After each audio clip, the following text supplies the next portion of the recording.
तो देख ही रहे हैं कि नेपाल में जेनजी क्रांति हो गई है, सत्ता परिवर्तन हो गया है और अब तक लगभग 51 people has been killed in this and 1300 has been injured. जी, घायल हो चुके हैं। लेकिन हम नए पीएम बनने वाली सुशीला कार्की के बारे में थोड़ा जान लेंगे तो ठीक रहेगा। उनकी पृष्ठभूमि क्या है और उनके बारे में ऐतिहासिक क्या है। जी, सबसे पहली बात तो ये कि 1952 में उनका जन्म हुआ नेपाल में ही। उसके बाद उनकी शिक्षा दीक्षा शुरुआती नेपाल में हुई, कॉलेज भी नेपाल में हुई और उसके बाद एमए पॉलिटिकल साइंस करने के लिए वो बीएचयू आती हैं, बनारस हिंदू विश्वविद्यालय, इंडिया। 1975 में, जी हाँ, उस वक्त जब भारत में इमरजेंसी लगी हुई थी, उस वक्त नेपाल की प्रथम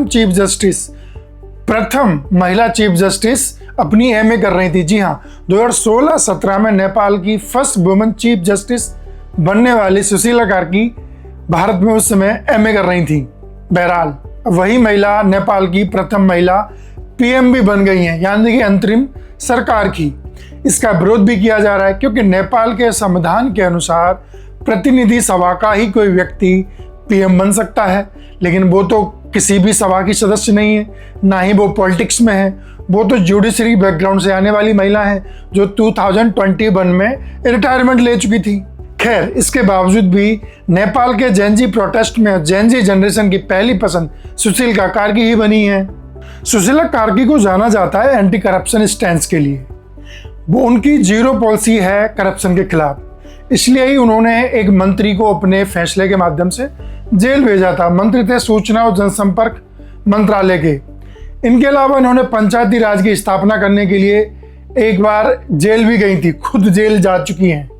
ये सरकार के प्रति इतनी सख्त रहती थी कि नेपाल की संसद ने इनके प्रति इम्पीचमेंट भी लाया था। हालांकि वो 2/3 बहुमत से पास नहीं हो पाया और इन्होंने अपना पूरा कार्यकाल पूरा किया था। सुशीला कार्की को भारत समर्थन के लिए जाना जाता है। मोदी समर्थक हैं, मोदी को पसंद करती हैं और इनकी तुलना बांग्लादेश के अंतरिम जो शासक हैं यूनुस मोहम्मद के साथ भी इनकी तुलना की जा रही है, क्योंकि वो भी इस तरीके से ही अंतरिम सरकार में आए थे और ये भी कुछ उसी तरीके से आई हैं।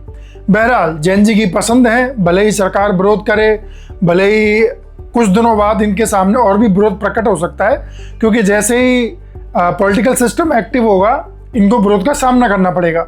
हालांकि जनता का समर्थन इनके पास है तो ये दिनों को निकाल जाएंगी और 6 महीने के लिए इनको पीएम बनाया गया है।